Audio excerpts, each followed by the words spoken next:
மசாலா எப்படி பண்ணலான்னு பார்க்கலாம். அதுக்கு தேவையான பொருட்கள்: கடுகு, 1 ஸ்பூன் சோம்பு எடுத்துக்கோங்க, 1 ஸ்பூன் உளுத்தம்பருப்பு, 2 ஸ்பூன் கடலைப்பருப்பு எடுத்துக்கோங்க, தேவையான அளவு எண்ணெய், உப்பு கொஞ்சமாக எடுத்துக்கோங்க, மஞ்சள் தூள் ஒரு 1/4 ஸ்பூன் எடுத்துக்கோங்க, கொஞ்சமாக கரம் மசாலா, ஒரு 2 ஸ்பூன் கடலை மாவு போட்டு ஒரு திக்னஸ்க்காக கடலை மாவு 2 ஸ்பூன் எடுத்து கரைச்சி வச்சுருக்கேன். 3 உருளைக்கிழங்கு குக்கரில் வேக வச்சு கட் பண்ணி எடுத்து வச்சுருக்கேன். 3 பெரிய வெங்காயம் இந்த மாதிரி நீல வாக்கில் கட் பண்ணி எடுத்துக்கோங்க.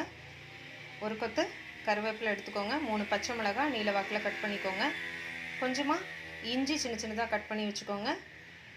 பூண்டு ஒரு 5 பூண்டு சின்ன சின்னதாக கட் பண்ணி வச்சுருக்கேன்.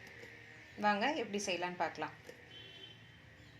ஒரு கடாய் அடுப்பில் வச்சுட்டு கடாய் சூடானதும் தேவையான எண்ணெய் விட்டுக்கோங்க. எண்ணெய் சூடானதும் கொஞ்சமாக கடுகு,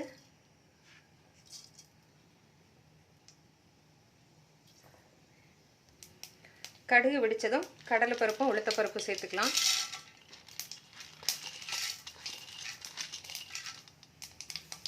இது நல்லா ஃப்ரை பண்ணிக்கோங்க.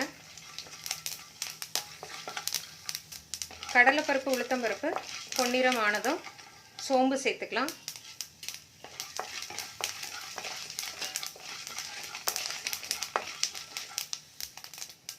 சோம்பு சேர்த்ததுக்கப்புறம் இது கூடவே வெங்காயம் சேர்த்துக்கோங்க.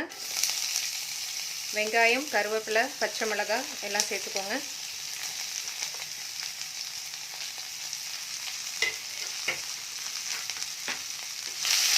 சேர்த்துட்டு நல்லா மிக்ஸ் பண்ணிக்கோங்க.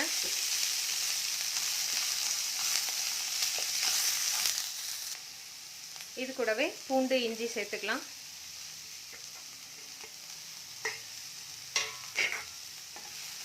சேர்த்துட்டு நல்லா மிக்ஸ் பண்ணிக்கோங்க.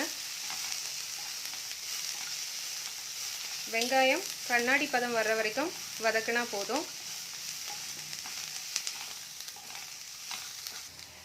இப்போ இது கூடவே தேவையான உப்பு சேர்த்துக்கலாம். உப்பு சேர்த்துட்டு நல்லா மிக்ஸ் பண்ணிக்கோங்க. இது கூட நம்ம எடுத்து வச்சுருந்த மஞ்சள் தூள், கரம் மசாலா, நம்ம கரைச்சி வச்சுருந்த கடலை மாவு சேர்த்துக்கலாம். கடலை மாவு சேர்த்துட்டு நல்லா மிக்ஸ் பண்ணிக்கோங்க.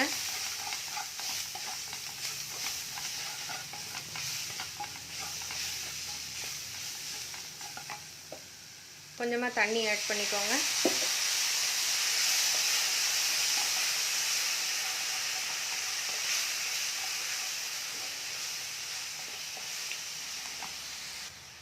இப்போ இது கூட உருளைக்கிழங்கு சேர்த்துக்கலாம்.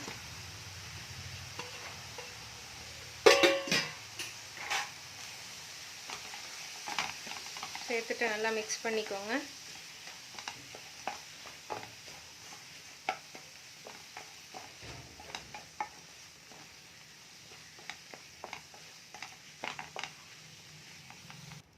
இது கூட தேவையான தண்ணி ஊற்றிட்டு நல்லா மிக்ஸ் பண்ணிக்கோங்க.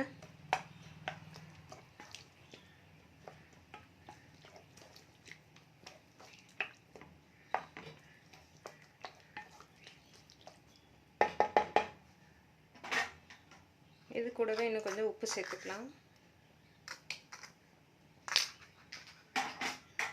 உப்பு சேர்த்துட்டு நல்லா மிக்ஸ் பண்ணிக்கோங்க.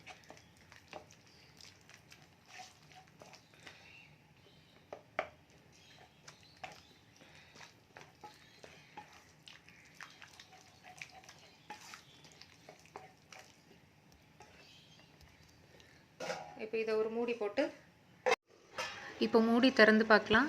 நல்லா வெந்திருக்கு. நல்லா மிக்ஸ் பண்ணிவிட்டு இப்போது இந்த உருளைக்கிழங்கு பூரி மசாலாவை ஒரு பாத்திரத்துக்கு நம்ம மாற்றிக்கலாம். இப்போ உருளைக்கிழங்கு பூரி மசாலா ஒரு பாத்திரத்துக்கு மாற்றிட்டேன். சூப்பராக ரெடி ஆகிடுச்சு. நீங்களும் இதே மெத்தடில் செஞ்சு பாருங்கள். இந்த வீடியோ பிடிச்சிருந்ததுன்னா லைக் பண்ணுங்கள், ஷேர் பண்ணுங்கள், சப்ஸ்கிரைப் பண்ணி வச்சுக்கோங்க. நன்றி, வணக்கம்.